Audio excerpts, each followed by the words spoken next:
They both open when I walk up to them. That's funny.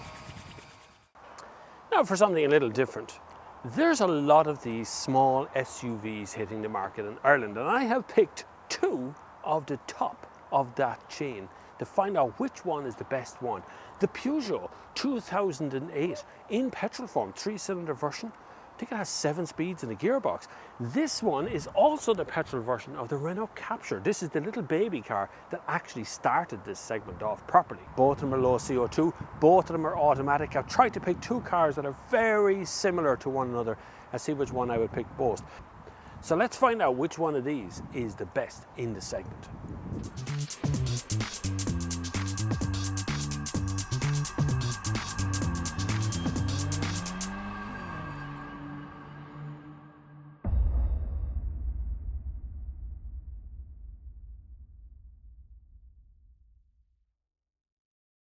Let's start off by looking around the outside of the car first, right? We're going to use our magic Sony to do this as usual. This is the Peugeot, whatever one you want to call it. Big grille, big funky grille. You can see down here the radar guided cruise control points, the parking sensors. It's got the lion claw stripe here and this cut down the front, which looks great at night time. Really does look the part. Beautiful, beautiful car. I would say it's probably the nicest one in the segment at the moment. I'm not very keen on the reflection here. There's a triangular bit here and a triangular bit over there that looks kind of weird. Still, it's a fine looking car. And if I compare one to the other immediately right across the front, you'll see that the Capture is very different.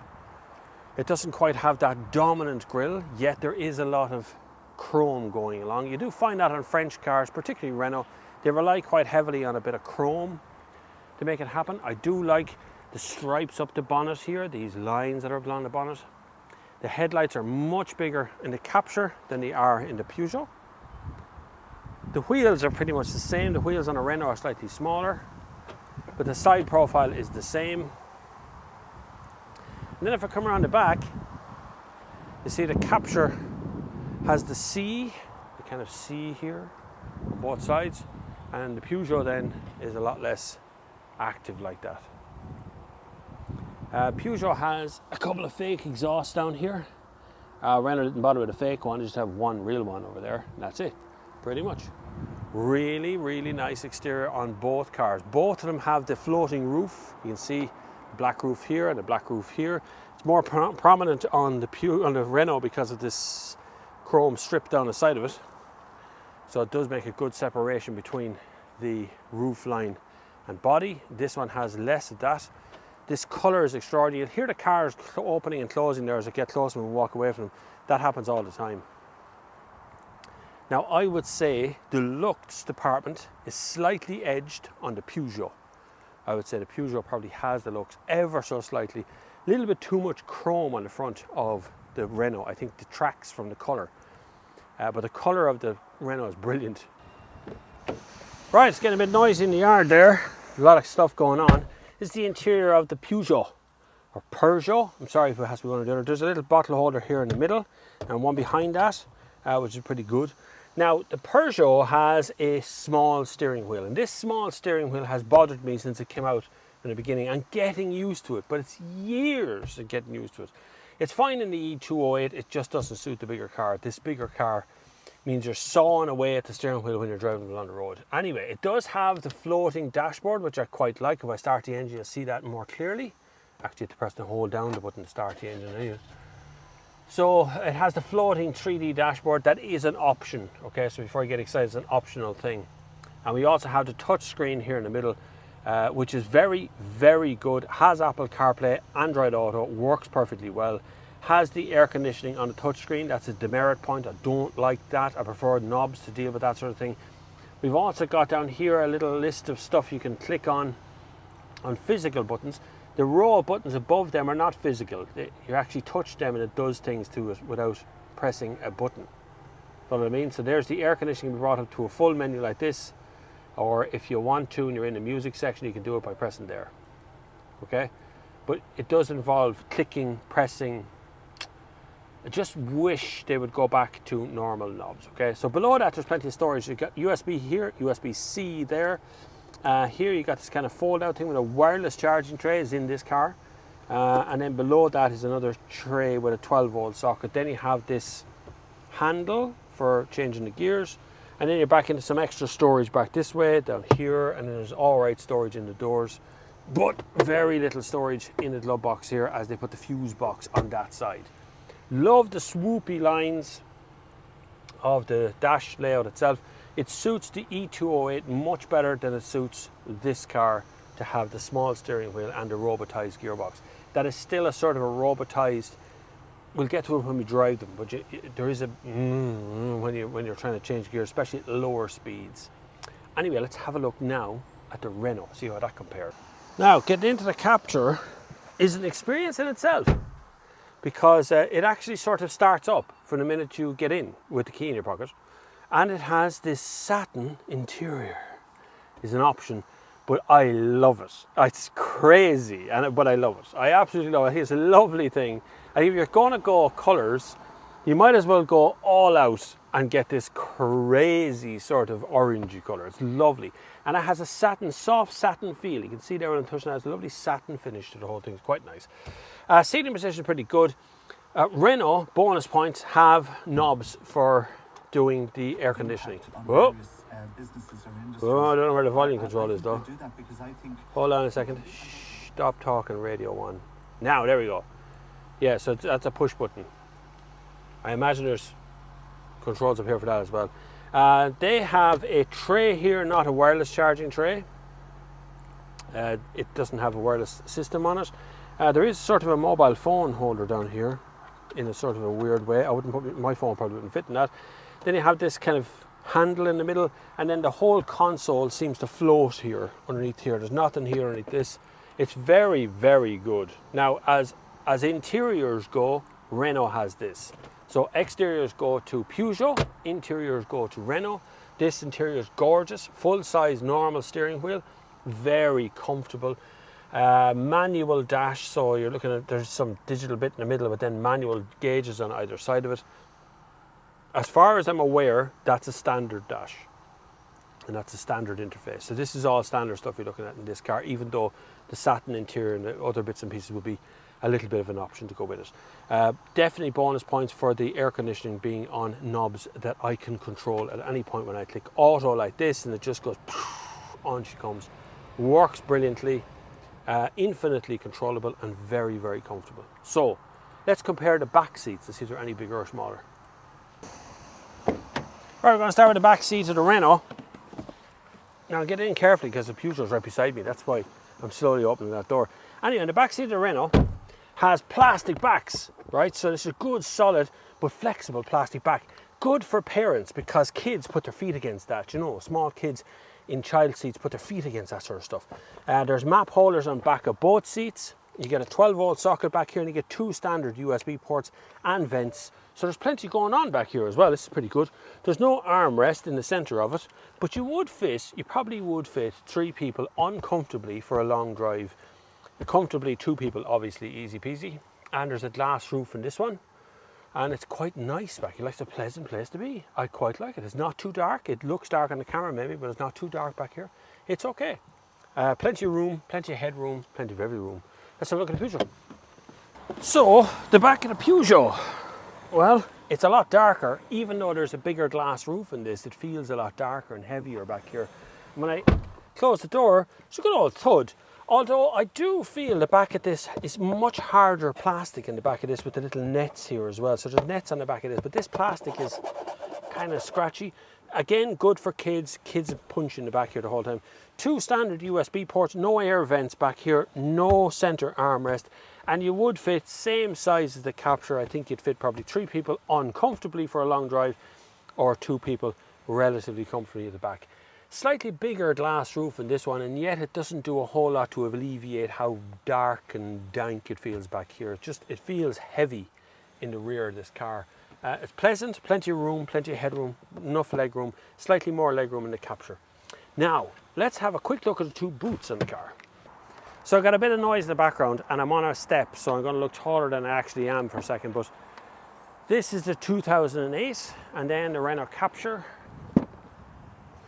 Now, immediately both boots look about the same. And if I look in here, you can see that the capture is a lovely flat area. We got a shopping bag hook here, we got lights, shopping bag hook on the far side, and then you got this lifted up part underneath here, which is tons of space underneath it. And this floor can disappear into the bottom half of this as well. So you put it in over the top of that, and it disappears down. So you get a deeper boot, or you get a shallower boot, whichever one you want. Which, it's hard to do that one-handed. Probably shouldn't do that one-handed. Now, that's that back in. So, tons of room in that boot. Coming over to the Peugeot, we got the same sort of room. These are my bags are in here, same sort of space in here, but we're lacking shopping bag hooks on either side, and there's one little light here in the corner, but it's the same space that you've got underneath here. Again, you more space. Again, that can drop into the floor. So they're both much of a muchness, although you get shopping bag hooks in that one. So bonus points to the Renault Capture again. Now, it's time for the true test, driving. It's hot out there, boys, it's hot. It's hotter than the devil's drawers. Right, so we got two cameras looking at me, one there, one over there, so you can see the stuff in the dashboard in front. Now immediately when I get into the Renault, I'm in comfort. I can feel how comfortable the interior of the Renault is. It's very nice. God, that creaks though, doesn't it? That floating console is kind of floating. Not sure I like that. I wouldn't mind it so much if it was, you know, if it didn't, like when you pull, it's just when you pull back on it. It's okay now. If you pull it a little bit hard, it creaks. Anyway, let's drive on. This is the petrol version. Ooh, that's pretty perky. It's the petrol 130. A satin finish interior. Oh, that suspension is very nice. I can feel it already. Renault have a habit of making very comfortable cars. They do it very well. My father actually owned two Renault 12s. He bought one, a beige one, prosthetic limb beige, I would call it. This is I'd say it was about 1980 or 81. And then he changed that car for another Renault 12, prosthetic limb beige, and came home with that Renault 12, and no one noticed, and he got tick. He got very angry because nobody noticed that he had bought a new car and gave out to us for not for not complimenting his new car. And that was normal, but both those cars were very, very pleasant to drive. Very pleasant. You lunatic. Oh lad, no one pulled over in a bloody bus stop to change drivers. Now this car is about as far removed from a Renault 12 as you could possibly get. This is a completely different animal, and of course a completely different century. This car feels solid, comfortable. Steering is a tiny bit on the light side. So the interface here is nice and bright, it's easy to use. Sat-nav is already on the screen for me. I can see the phone is not connected. Radio is on Radio 1 at the moment. You know, it's all really straightforward and easy to use. In front of me is a bright, clear speedo, and I have fuel gauge, temperature gauge, and then you have all the controls here for cruise control, flappy paddle box, and all that sort of stuff is there as well. Really smooth gear change, I have to say, Renault. That's really, really smooth. I really like that. This is what you would call a mild hybrid or pretentious hybrid or something like that, because it says optimized battery recharging. So it's recharging the battery in the engine to run the electrics when the car is in stop-start mode. The pickup is really good in that engine. It's very smooth. Like, there just seems to be a nice bit of torque when you put your foot down. Little turbo comes in. It's very quiet little revvy engine. That's very, very pleasant. Really do like that, Renault. That's well done. So off the M50, and I'm going to go around the roundabouts here just to see the feeling of the car when it's in a sort of a loped over position.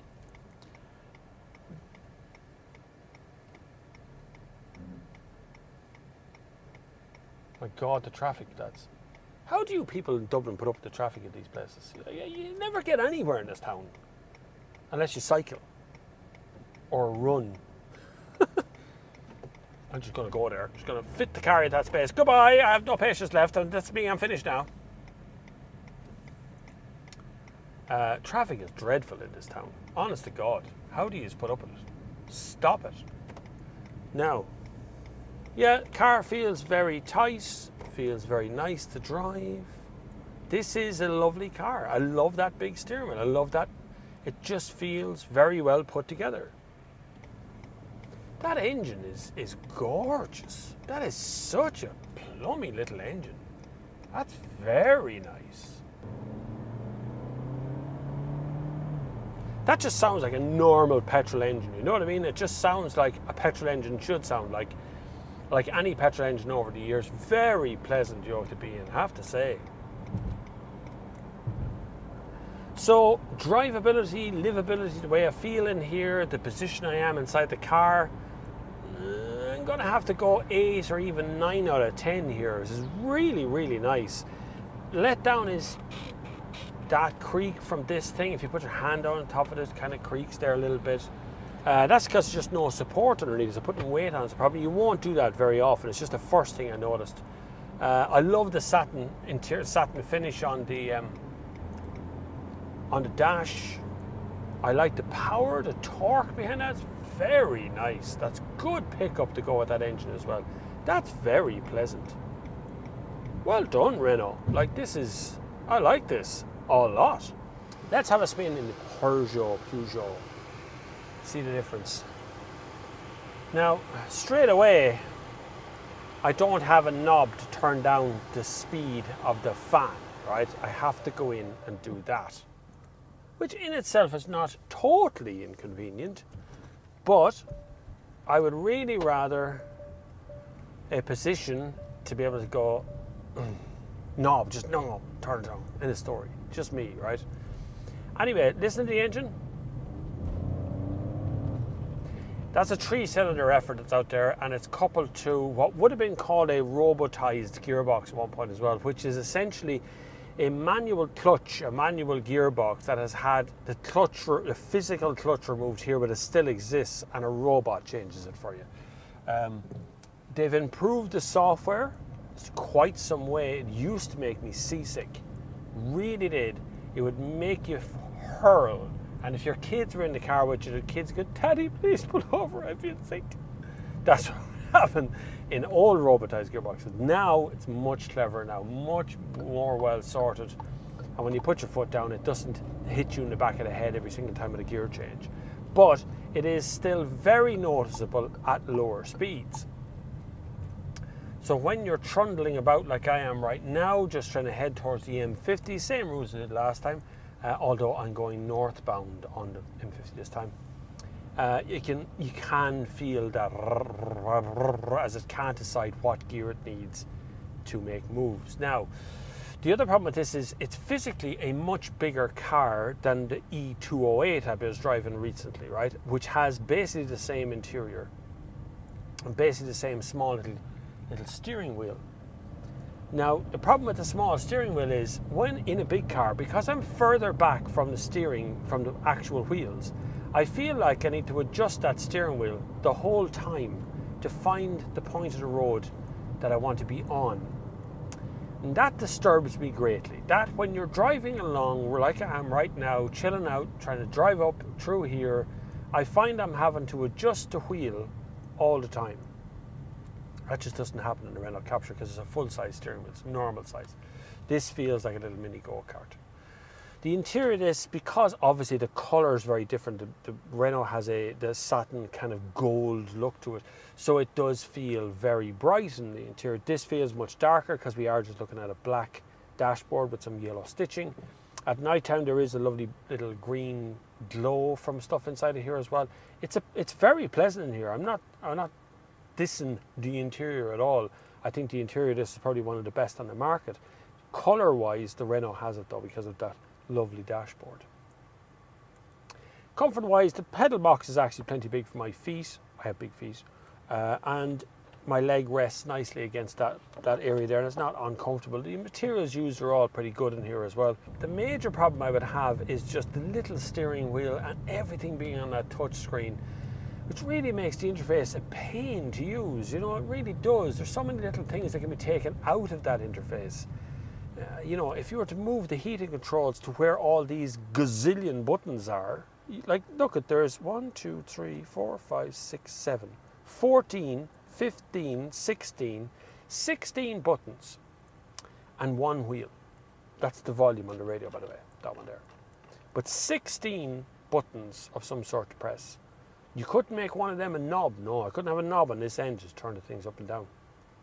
Now, a little discussion on prices. I don't want to go mad into prices because I'll tell you why. First of all, our UK audience, who I love you greatly, will be excluded from this because I'm going to quote Irish prices. And secondly, prices are manipulated constantly and constantly change. But essentially, looking at the price on the two websites, the starting price of a Capture versus the starting price of a Peugeot 2008, this is about 1,500 to $2,000 more expensive, this car. Not this particular car, but the Peugeot 2008. When you start looking at specs, they're all much of a muchness. They're fairly similar in horsepower, they're fairly similar in fuel economy, they're fairly similar in outputs. That's all pretty much the same. I can deal with all of that stuff, there's no big deal there, but for just pure price wise, this is slightly more expensive.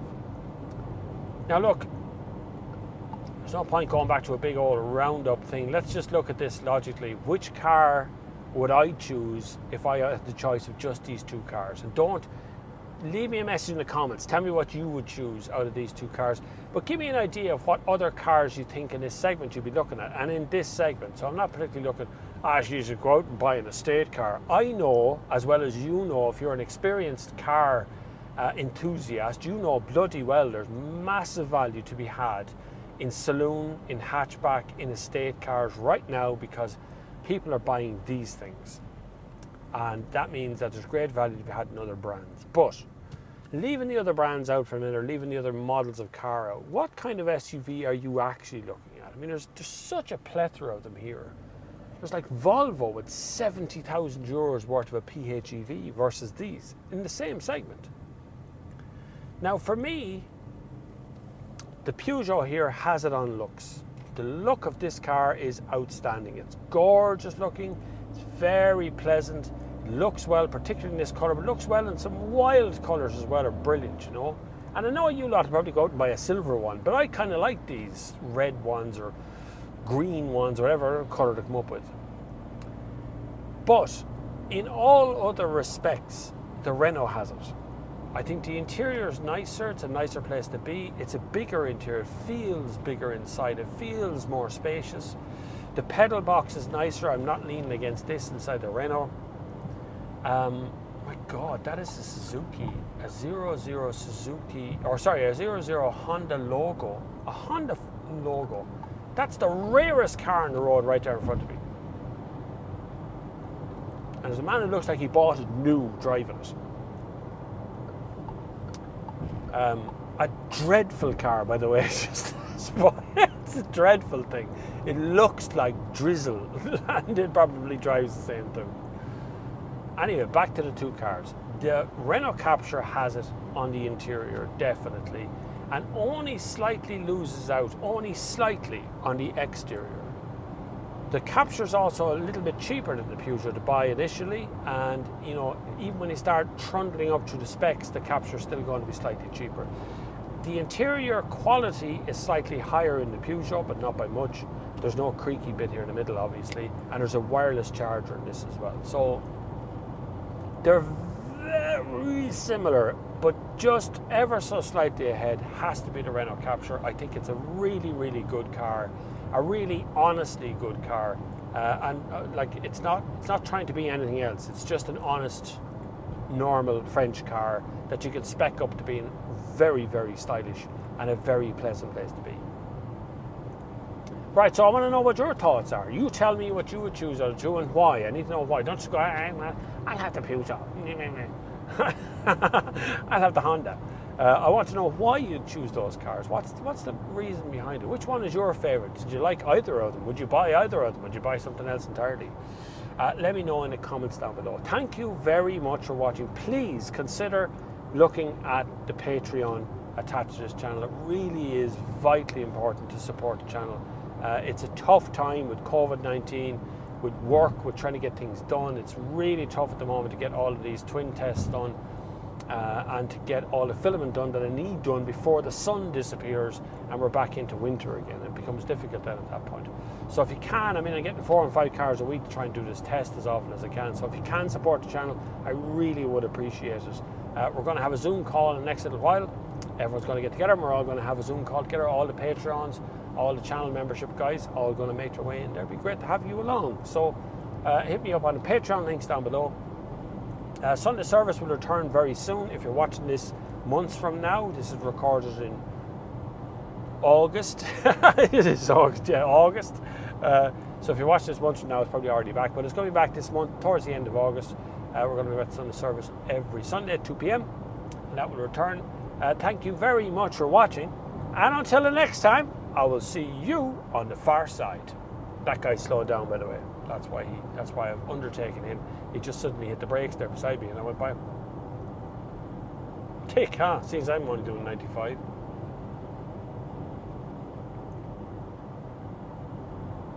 So a little behind the scenes, I filmed this all on my own. It's just me filming the 2 cars. It's a hot day. It looks like it's going to lash rain any minute, but it's a hot day at the moment. And hopefully this will work out as a good video. You never know until it's actually finished. You never know until you've videoed it, it's all finished, you have it done. I'm actually going down to Peugeot to drop this back. They might be at lunch. And I'm going to pick up an Audi A5 to go film that. So I have 3 cars to film today. It's a tough old go, guys. I know it looks great from your side. You're looking at it going, God, I'd love to get a chance to drive all those cars, but it's a lot of work. There's a hell of a lot in it. I really would love to get a cameraman aboard, someone to run the cameras and get that out of the way, the editor, camera stuff.